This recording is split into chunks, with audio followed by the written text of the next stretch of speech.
You're being lied to about voter fraud. Here's the truth.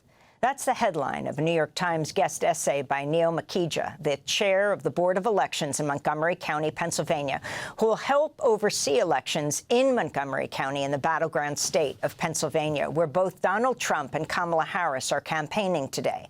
As Trump continues to stir up false claims of voter fraud and similar rumors are flooding social media ahead of Election Day, we begin this show with a video Makhija published with his essay called "Our Elections Are Secure, the Right to Vote is Not."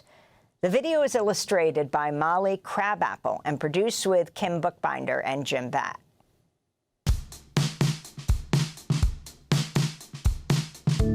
Picture this, an America where your voice matters equally, as much as anyone else's, where your voice carries the same weight no matter who you are, where you're from, or what you have. That's the promise of democracy. One person, one vote. Sounds simple, right? But it's revolutionary, and right now, that promise is in danger. Neil Makhija, chair of the Election Board in Montgomery, Pennsylvania, reading his guest essay, "Our Elections Are Secure, the Right to Vote is Not." The video picked up by the New York Times. It was illustrated by Molly Crabapple and produced with Kim Bookbinder and Jim Batt. This is Democracy Now!, democracynow.org, War, Peace, and the Presidency. I'm Amy Goodman. Vice President Kamala Harris and former President Donald Trump are both headed to Pittsburgh, Pennsylvania today on the final day of campaigning before Tuesday's election. Harris is scheduled to hold 3 other events in Pennsylvania, in Scranton and Allentown and Philadelphia. Trump is also heading to Raleigh, North Carolina, Reading, Pennsylvania, and Grand Rapids, Michigan tonight. More than 78 million voters have already cast their ballots in the 2024 election. For months, pollsters have predicted the presidential race will come down to 7 states: Pennsylvania, Michigan, Wisconsin, North Carolina, Arizona, Nevada, and Georgia. But over the weekend, the most prominent pollster in Iowa, Ann Selzer, released the Des Moines Register poll, which showed Harris has taken a shocking 3-point lead in Iowa, which Trump easily won in 2016 and 2020. The poll showed women voters have shifted heavily toward Harris in Iowa, where a 6-week abortion ban took effect in July.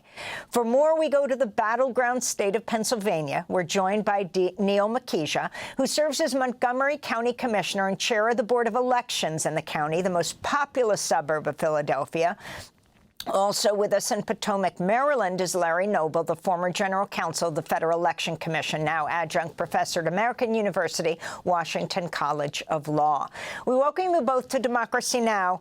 Neil Makhija, that was a fascinating video essay you did of your life and the elections in the battleground state of Pennsylvania. It seems, especially as this Des Moines Register poll has come out, which predicted Trump's victory in Iowa in 2016 and 2020. But now, clearly, it has so shocked even the Trump campaign, he has doubled down on allegations of fraud around the country, and particularly focusing on Pennsylvania, where he and Kamala Harris will be today. Talk more about why you think the elections are safer than they've ever been, yet the allegations of fraud are greater than ever. So thank you so much for having me on for this topic. And, you know, when I took office earlier this year, I had thought that we would have seen some of the disinformation die down after 2020, given that the former president took these claims to court in 60 cases, as the video describes, and lost because there was never any evidence of widespread fraud. But unfortunately, as we've seen with other misinformation online, the more they repeat it, the more people believe it. And so he's got friends like Elon Musk that are perpetuating the idea that there are millions of votes being cast illegally, whether it's from non-citizens or from individuals they don't even describe, they can't prove, they can't show.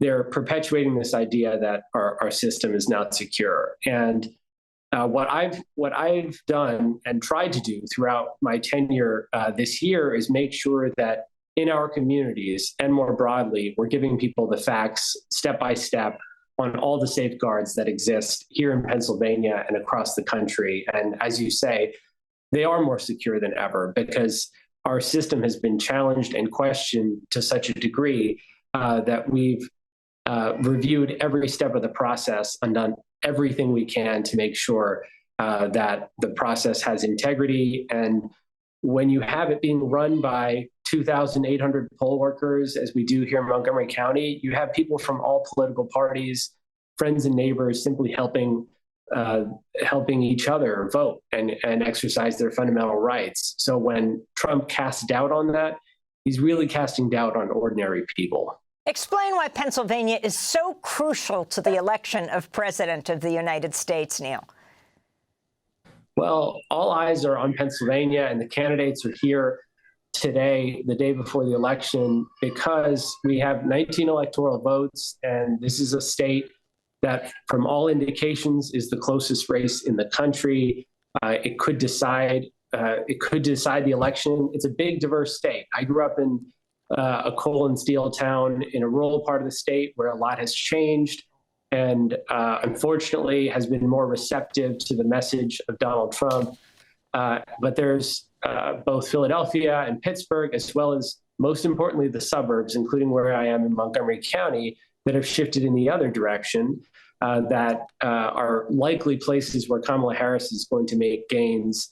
And yet the state remains divided quite evenly. I think the Seltzer poll is interesting. I think some of the polling could be off because they could be hurting and afraid to show that someone is breaking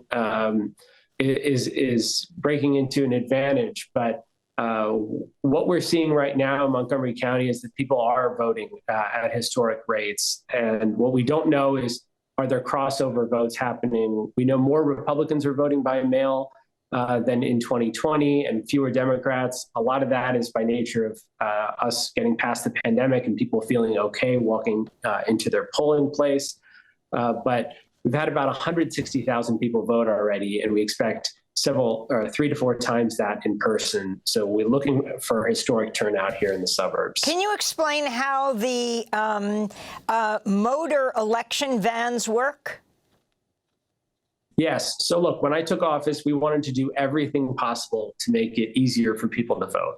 And one of those things was expanding satellite locations where you can request a mail-in ballot and submit it on the spot. And we decided to create a mobile satellite office, basically a voter van. It's kind of like an ice cream truck where you can submit your ballot, you can register to vote, request it, and submit it all on the spot. And the idea there was to change the story. Right now, people are fearful. They are concerned about the integrity of the election.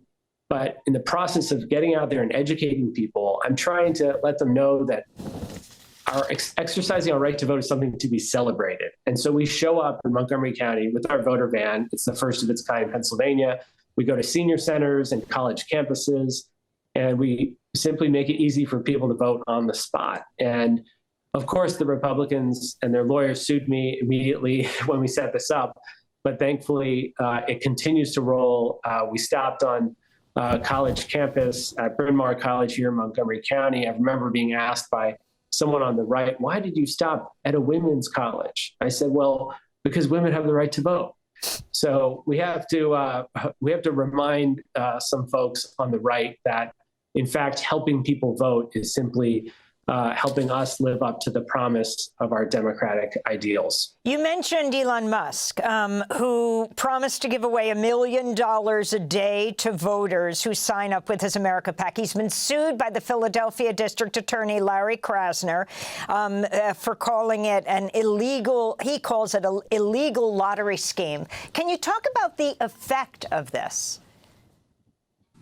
So I think one of the ironies about those who are perpetuating the lie that there is widespread fraud are often the people who are committing the fraud.